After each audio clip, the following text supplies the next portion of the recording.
what's going on? It's Icon once again. It's been a minute, since I did some wrestling, but it's SummerSlam weekend. Got to represent for that. The weekend is over. SummerSlam just concluded. The actual SummerSlam show just finished up, and I just want to quickly, because it's like almost midnight. It's pretty late. Got the Mae Young Classic brackets in the background. Just gonna quickly run through the show real quick. It was a long show. It pretty much started at 5 o'clock with three pre-show matches and then a whole bunch of matches. Some surprises, some stuff that you would expect, but actually let me just start, because I didn't do an NXT video. So let me just start by just quickly going through the NXT card. So the opening match was Andrade Cien Almas versus Johnny Wrestling, and yeah, he lost that. Johnny lost that match. Johnny Gargano lost that match because I'm just gonna call her Thea Trinidad, because I can't remember her new wrestling stage name. She threw in a DIY T-shirt, which distracted him, and so Cien Almas picked up the victory. I knew he was gonna lose that match because they're trying to establish Almas as they're trying to repackage him, with the manager and everything. And plus Johnny's feud isn't with Almas. His actual feud is going to be with his former partner. So that's what they're gearing up for. Sanity became the new tag team champions. It was very weird because Eric Young actually got involved in the tag team match, and now he's one half of the tag team champions. It was him and one of the other bigger guys. I thought they were going to let the two big dudes, go at it, but Eric Young, he's the mouthpiece. He has the most charisma out of everybody outside of Nikki Cross. So I get why they would, because the thing is, if you just let the two big guys have the championship, then Eric Young pretty much becomes their manager. And out of all of them, Eric Young is the actual talent. So I guess they wanted to showcase him a little bit more, which is perfectly fine. Hideo Itami lost to Aleister Black. No surprise there. Nothing special coming out of that. Though it was pretty funny when Hideo Itami was screaming, "Give me respect," and then he got kicked in the face, and he got knocked out. But that was actually pretty hilarious. The women's match. This is the point where the show actually lost it for. Where actually the interest in the show kind of died for me, because I really wanted Ember Moon to win the championship, and despite Asuka once again having to cheat, in order to defeat Ember Moon. Ember Moon, had counters for all the cheating and all the tricks, but it wasn't enough, because in the end, Asuka still won. She's still the champion. I get it, but it's you got to get her off the show now. At this point, Asuka has to get off of NXT. There's really unless they're gonna bring up some of the experienced girls from the Mae Young Classic, and bring them to NXT to feud with Asuka. That's one thing, but Ember Moon lost twice now, so it's kind of either get Asuka off the show so Ember Moon can be the face of NXT, or you call Ember Moon up to the main roster and leave Asuka there. And why would you leave Asuka there? Because she's been on the show for 2 years now. Who knows? I call them both up. I call both, because out of the current women's division, they're the two best women on the roster. So if anything, I just call them both up.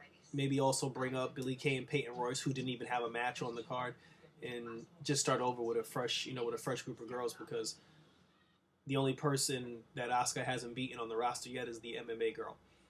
And finally, in the main event, the glorious Bobby Roode, who came out with a regular entrance, it wasn't a glorious entrance. He lost the NXT championship to Drew McIntyre. Drew McIntyre actually had the better entrance of the two, so which kind of gave the giveaway that Bobby Roode was probably going to lose. One guy had this great entrance, the other guy's entrance was kind of so-so. But then at the end of the match, after Drew McIntyre won the title, he got jumped from behind by this new kid. He's I don't know him. I personally don't know him. People kept screaming things like "baby" and and like I said, I don't know the dude. I can't remember his name off the top of my head. He came out with two other guys who actually ended up, when the tag team match was over, the two guys came in and they beat the crap out of every single person who was represented in that tag team match. Like I said, I can't remember the guy's name off the top of my head, but he was a big deal to a lot of people. I guess he's an internet darling. He is a Ring of Honor, darling. So he looked kind of small to me, but we'll see what happens on. Well, not this Wednesday, because what they always do with NXT whenever there's a takeover, the following NXT show is just the fallout of the takeover, and then they give you like the one pre-show match that they did. So we'll have to wait. We'll pretty much have to wait 2 weeks now to find out, what's going on with the new competitors, the new people that are in NXT. So on the SummerSlam.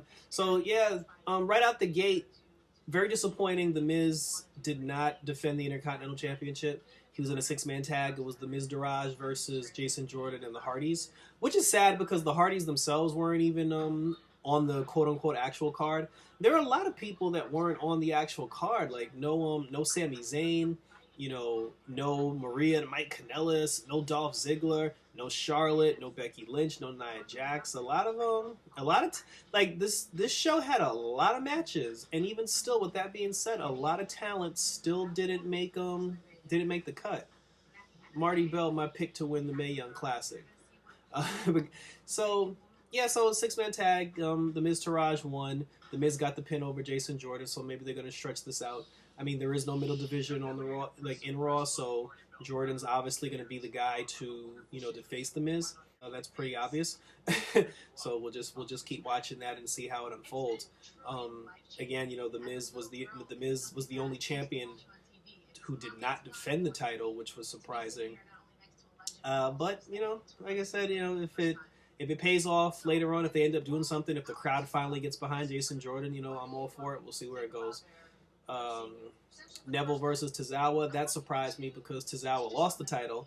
First of all, Tozawa won the belt on Raw from Neville. Tozawa should have beaten Neville for the title at SummerSlam. They decided to give him the belt a week before just so they can give it back to Neville, and I hate when they do that because it doesn't really make any sense. So that was both disappointing and pointless. They didn't even give Tozawa the win on 205 Live. They gave him the win on Raw, and a lot of people don't even watch 205 Live. A lot of people don't watch 205 Live, so when Tozawa won the title on Raw, a lot of people were kind of like, "Who is this kid?" He's not really like that known. And then they take the belt off him. So it's like, how can you get to know him if you just took the belt? If you just brought him up and then took the belt off him that quickly? I mean, truth be told, the only reason why I even watched 205 Live is because of Titus O'Neil. So we'll see what happens with the fallout of that. But the Neville regime, continues. Elias Sampson came in and cut a serious song. I got a lot of respect for Sampson after that because he basically said that the hipsters in Brooklyn have no balls, and I'm from Queens, so to me that's hilarious. But what's happening with Sampson is very entertaining, but at some point he needs to feud with somebody. He actually has to have an actual feud with somebody. You just can't have him coming out disrespecting this whatever city they're in.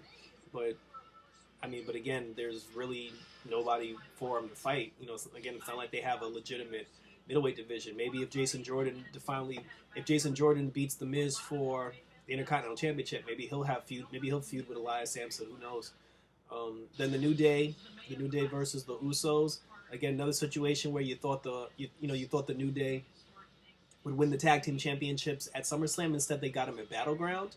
They wrestled the Usos, which was probably the match of the night, or one of the top 3 matches of the night. And Xavier Woods, I got to give him a lot of respect because Xavier Woods went from being just like the short guy on the apron playing the trumpet to, he put in work. He put in a lot of work, a lot of back and forth. Kofi was the person who did not, who did not have the match. It was Woods and Big E who were the 2 people, and Woods and Big E work so good together. I would like to see Kofi actually take on a singles feud with somebody for the title. Maybe Kofi Kingston goes after Jinder Mahal. There's no reason why he can't. When the Shield was together, they were going after both tag team and singles championships, so there's no reason why the New Day can't do it either. But the Usos pick up the victory, and it's not paranoia, it's the Usos, once again, the SmackDown tag team champions, and can't wait to see what happens with that on Tuesday. So now on to the actual pay-per-view. Opening match, John Cena versus Baron Corbin, which is surprising. Cena goes from being the main event. Last SummerSlam, he was the middle match, and now he's the opening match. So changing of the guard, the Cena era is starting to filter itself out. Pretty soon, Cena will be on the damn kickoff show. He wrestled Baron Corbin, who failed his cash-in this past SmackDown. John Cena gets the win. Baron Corbin continues to be in the WWE doghouse, probably because of all the stuff that he was saying on Twitter, all the arguments he was getting into. Another win for John Cena, and John Cena probably took a shower and got out of there before the next match started. SmackDown Women's Championship. Great match. I have to say, a lot of love and respect for Natty. I mean, I picked Naomi to win, but just seeing Natty actually put on a good wrestling show, have the aggression, being the heel, and she got the win. She made Naomi tap, to the sharpshooter. And for a moment there, you can tell, that Natty, as the challenger, it was obvious that the challenger was the more aggressive of the two. And it showed, Naomi, she did put up a good fight. She was trying, really hard. But it just seemed like, Natty was just, she was just overwhelming. She was just, overwhelming. She just overwhelmed her. We didn't get a cash in. Naomi was actually crying when when she lost the belt. It was almost like somebody told the referee in the back during the match, hey, we changed our mind. Naomi's gonna lose, and then she got upset. But I like to see that because she's Naomi's a two-time women's champion. She won the championship for the second time in her hometown at WrestleMania, which that never happens. So.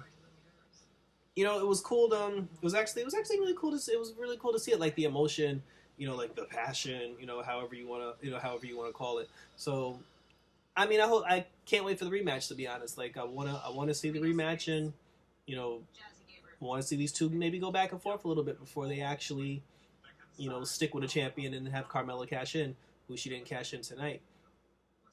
What came after that? Oh, the Enzo. Jeez, no wonder why I forgot. Yeah, Big Cass beat the Big Show. Enzo just did a lot of talking and came up short. Sasha Banks versus Alexa Bliss. Good match by both girls. Sasha Banks gets the win with the bank statement. Who she also breaks her Barclays Center curse of always losing in the Barclays Center. So she finally won a championship at a pay-per-view, a major pay-per-view at that. So kudos to the boss. We all know Alexa Bliss isn't done, and since Raw only uses 3 girls anyway. We'll be sure to, we'll be sure to see Alexa Bliss and Sasha Banks go at it a little more before Bayley comes back in the fold. And they finally decide to do something with Nia Jax.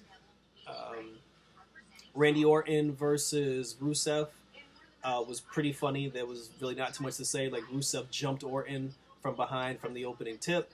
Beat him pretty bad too, and then the referee got everybody, separated, got Orton up. He asked Orton if he wanted to actually have the match. Orton said yes. They rung the bell. Rusev charged him. Orton ducked, hit him with the RKO. Orton got the win in 5 seconds flat. I guess that was a pit stop to whatever's planned for Randy Orton next down the pipeline. The not Shield, because both Dean Ambrose and Seth Rollins, despite saying that we're back and the Shield is back. First of all, the Shield isn't back until Roman Reigns comes into the fold. Both of them had separate entrances and didn't even come out together. So the Shield isn't back in my opinion, but they did beat Sheamus and Cesaro, and Ambrose and Rollins are the new Raw Tag Team Champions. So a lot of championships changed hands so far. Neville won, Natalya won, Sasha won, the Usos won. Pretty much the only up until this point, the only champion whose belt was secure was The Miz. And The Miz did a lot of complaining on social media over the fact that he wasn't defending his championship at the pay-per-view, and he should probably be lucky because the way that pay-per-view started, he would have been mixed up with the losing with everybody else, and he would have lost his belt. Oh, then we had Finn Balor versus Bray Wyatt. Finn Balor did the demon thing and he won. Everybody saw that coming. U.S. title match, AJ Styles versus Kevin Owens. Just as we thought, there was a moment where Kevin Owens got the pin. Shane went to count the 3. Styles got his foot on the rope. Kevin Owens got upset. He pushed Shane. He got in Shane's face. AJ Styles was able to take advantage and get the victory. And we're going to get Shane McMahon versus Kevin Owens. So this is the point of the show where, the first half of the show where all the champions were losing their belts and people that you thought were going to win ended up losing. That was one thing. But this is the part of the show where everything that we obviously knew was going to happen, this is where all the stuff starts falling into place now. Where all the regular stuff that we all knew about, that everybody guessed that we could see coming a mile away. This is the part where everything starts, where the show starts becoming familiar and the familiar booking the familiar booking kicks back in. Championship match with Jinder Mahal versus Shinsuke Nakamura. Jinder Mahal beat him.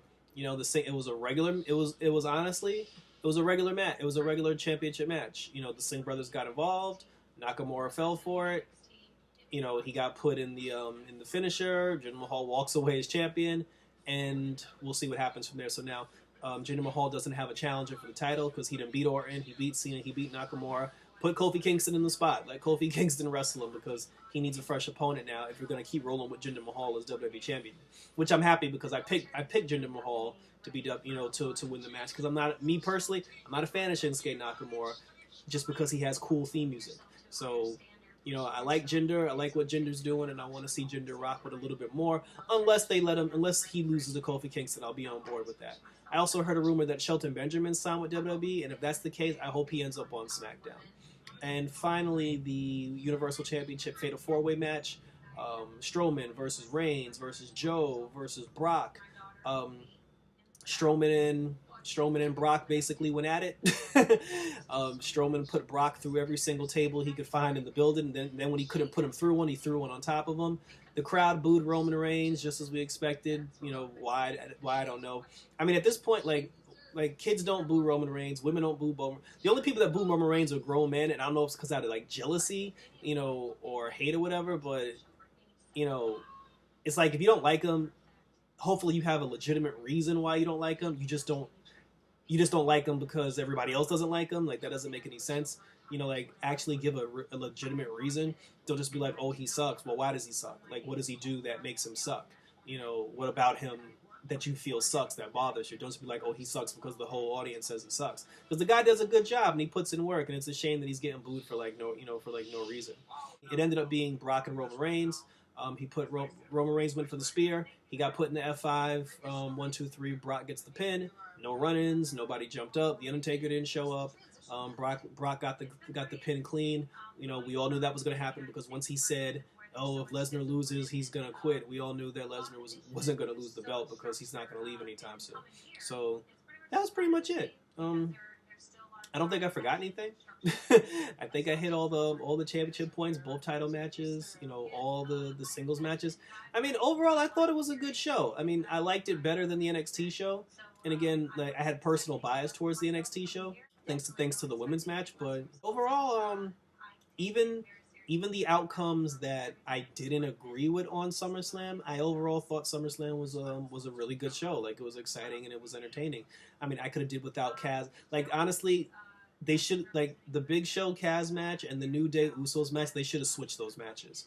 Other than, you know, for that, you know, I'll give the show an 8.5, but you know, the show probably would have got a 9 if it wasn't for that, and a couple of little things too. Like I said, like a couple like little small things, but you know, you work with what you got. So that's pretty much it. You know, we got the Mae Young Classic going. You know, again, my pick is Marty Bell.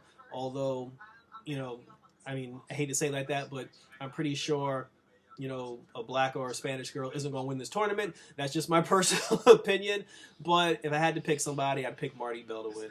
And I'd have Mia Yim and Marty Bell actually go straight to SmackDown. I wouldn't have them go to NXT. So I'm definitely looking forward to the Mae Young Classic. Looking forward to the Raw SmackDown Fallout, and then 2 weeks the NXT Fallout. And we'll see what happens. So the next pay-per-view I think is No Mercy. And who knows, if the show's good, I'll do a recap for that too. So, you know, just keep it locked. Thanks for tuning in, anybody that watched. I hope you enjoyed SummerSlam weekend as I did. And until next time, I'm out this bitch.